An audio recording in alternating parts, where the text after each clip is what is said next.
چیخ کر بولی، مرو گے تم سب، میرے بارے میں تم جانتے نہیں، میں لڑکی نہیں، ایک جن زادی ہوں۔ اس لڑکی کی بات پر پھر تینوں دوست زور زور سے ہنسنے لگے اور مزاحیہ انداز میں عامر بولا، اچھا تم جن زادی ہو، اچھا طریقہ ہے خود کو بچانے کا، لیکن یاد رکھ تو آج نہیں بچے گی، تجھے چھوڑیں گے نہیں۔ وہ لڑکی عامر کی باتوں پر مزید غصے میں آ گئی اور اس نے ایک زوردار تھپڑ عامر کو دے مارا۔ میں نے کہا نا، میں انسان نہیں، ہوائی مخلوق ہوں، ہٹو مجھے جانے دو۔ عامر تھپڑ سے آگ بگولا ہو گیا اور اس نے لڑکی کو دھکا دے دیا۔ وہ کھیتوں میں جا گری اور شہباز اور شانی نے اسے دونوں ہاتھوں سے پکڑا اور عامر اس کے کپڑے اتارنے لگا۔ وہ لڑکی زور سے چیخ رہی تھی لیکن دونوں اسے قابو کیے ہوئے تھے۔ عامر آگے بڑھتا جا رہا تھا، اس کے چہرے پر شیطانی مسکراہٹ تھی جبکہ لڑکی کی آنکھوں میں وحشت اور خوف۔ شہباز اور شانی اس لڑکی کو مضبوطی سے قابو کیے ہوئے اور اس کے منہ پر ہاتھ رکھے ہوئے تھے کیونکہ لڑکی زور سے ہیلپ چلا رہی تھی۔ عامر ڈر رہا تھا کہ کوئی آ نہ جائے کیونکہ وہ پہلے بھی پکڑا گیا تھا۔ لڑکی مسلسل چیخ رہی تھی اور ان سے چنگل سے نکلنے کی کوشش کر رہی تھی لیکن شہباز اور شانی کی گرفت بہت مضبوط تھی اور شانی کا ایک ہاتھ اس کے بالوں پر تھا جس سے وہ مدھم ہو رہی تھی۔ عامر اس لڑکی تک پہنچا، وہ اس کے جسم کو چھونے ہی لگا تھا کہ لڑکی نے لیٹے لیٹے ایک زوردار لات عامر کو ماری جو اس کے اوپر آ رہا تھا۔ لات بہت زور سے عامر کو لگی اور وہ لڑکی سے دور جا گرا اور درد سے لوٹ پوٹ ہونے لگا۔ ادھر شہباز اور شانی عامر کی طرف لپکے اور لڑکی کو چھوڑ دیا۔ لڑکی میں اب بے پناہ طاقت آنے لگی اور اس کا چہرہ بدلنے لگا۔ وہ زور سے بولی، تم اب نہیں بچو گے۔ وہ وہاں سے ایک دم غائب ہو گئی۔ شہباز اور شانی عامر کو سنبھال رہے تھے، اس کی حالت بہت خراب تھی۔ انہوں نے اس کو سہارا دیا۔ وہ اس کو گھر چلنے کا بولے۔ عامر جس کی آنکھوں میں ابھی بھی ہوس کی آگ تھی، تکلیف کے باوجود وہ بولا، نہیں چھوڑوں گا، اس کا وہ حال کروں گا جس سے یہ خود سے نفرت کرے گی۔ اب شہباز اور شانی کی آنکھوں میں بھی شیطانی چمک جاگ اٹھی۔ وہ لڑکی کی طرف بڑھے، اچانک شانی چیخا، وہ دیکھو لڑکی تو وہاں نہیں ہے۔ شہباز بولا، کدھر چلی گئی، ڈھونڈو۔ شہباز کی بات سن کر شانی اسے کھیتوں میں ڈھونڈنے لگا۔ جب تھک ہار کر دونوں عامر کے پاس آئے تو ان کو زوردار جھٹکا لگا۔ عامر کی ادھ کٹی لاش کھیتوں میں پڑی تھی، سارے کپڑے پھٹے اور کٹی گردن سے خون بہہ رہا تھا۔ جب دونوں نے اپنے ساتھی کی ادھ کٹی لاش دیکھی تو بھیانک چیخیں مارتے ہوئے گاؤں کی طرف بھاگنے لگے۔ صبح ہونے والی تھی، وہ دونوں ڈر چکے تھے، ان کی ہمت جواب دے چکی تھی۔ اب ان کو یقین ہوا کہ جس سے وہ زیادتی کی کوشش کر رہے تھے وہ لڑکی نہیں، کوئی بلا تھی۔ اب ان دونوں کو اپنی یقینی موت نظر آ رہی تھی۔ دونوں نے ساری رات جاگ کر گزاری۔ بار بار دوست کی موت کا منظر ان کی آنکھوں کے سامنے آ رہا تھا۔ جیسے کیسے رات گزر گئی۔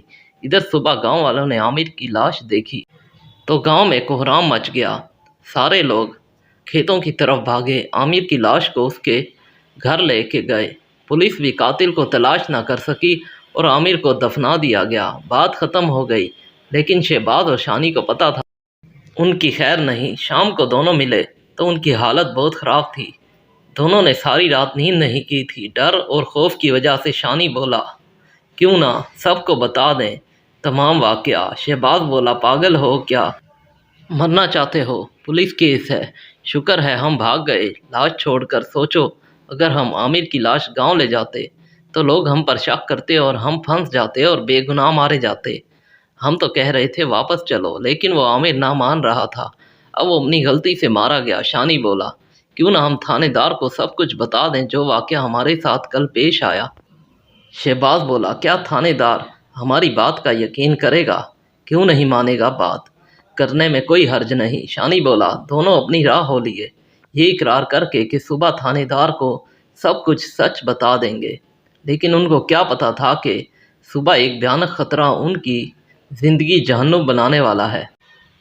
صبح شہباز کے گھر میں کرام مچا ہوا تھا۔ اس کا بھائی موٹر سائیکل پر جا رہا تھا کہ سامنے سے ایک تیز رفتار گاڑی کی ٹکر لگی اور وہ موقع پر ہی ہلاک ہو گیا۔ اس کی تدفین کر دی گئی۔ ہر آنکھ اشک بار تھی۔ شہباز کو بخار چڑھ چکا تھا۔ اس نے صبح سے کسی سے بات تک نہ کی تھی۔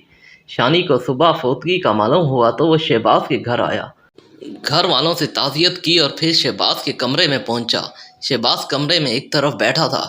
شانی اس کے پاس جا کر دھیمی آواز میں بولا، یار بڑا دکھ ہوا جب سے یہ خبر سنی ہے، یقین نہیں آ رہا۔ شانی کی بات شہباز نے سن لی، وہ خاموش رہا۔ دیکھو یار، کب تک خود کو تکلیف دو گے، اٹھو کچھ کھا لو۔ لیکن شہباز خاموش تھا۔ شانی کافی دیر تک شہباز سے گفتگو کرتا رہا لیکن وہ خاموش رہا۔ آخر شانی گھر چلا گیا۔ دن گزر گیا، رات ہو گئی، وہ اپنی بھیانک رات کا انتظار کرنے لگے۔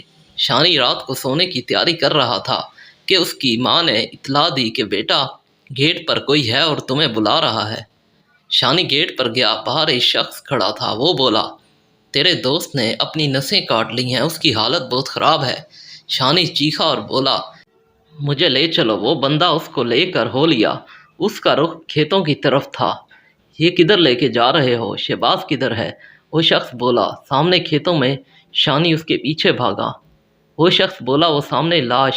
شانی نے سامنے دیکھا تو شہباز کی لاش پڑی تھی، جس کا گلا کٹا ہوا تھا، سر اور گردن سے خون بہہ رہا تھا۔ شانی دیکھ کر چیخ پڑا، یہ کیا کیا میرے دوست؟ اور رونے لگا۔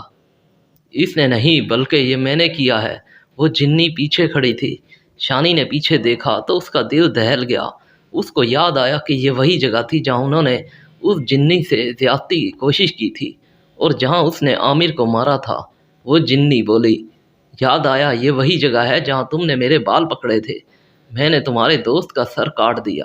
دوسرے دوست نے ہاتھ پکڑا، اس کا پورا جسم کاٹ ڈالا۔ شہباز کے بھائی کو بھی میں نے مارا، اب تیری باری ہے۔ اور وہ جنی شانی کو مار کر اپنا انتقام پورا کر گئی۔ صبح جب شہباز اور شانی کی لاشیں گھر پہنچیں تو کوہرام مچ گیا۔ دونوں کے ماں باپ صدمہ برداشت نہ کر سکے اور شہباز کی ماں دیوانی ہو گئی اور باپ ہارٹ اٹیک سے جاں بحق۔ شانی کے باپ پر بھی غشی کے دورے پڑنے لگے۔ برے کام کا انجام ہمیشہ برا ہی ہوتا ہے۔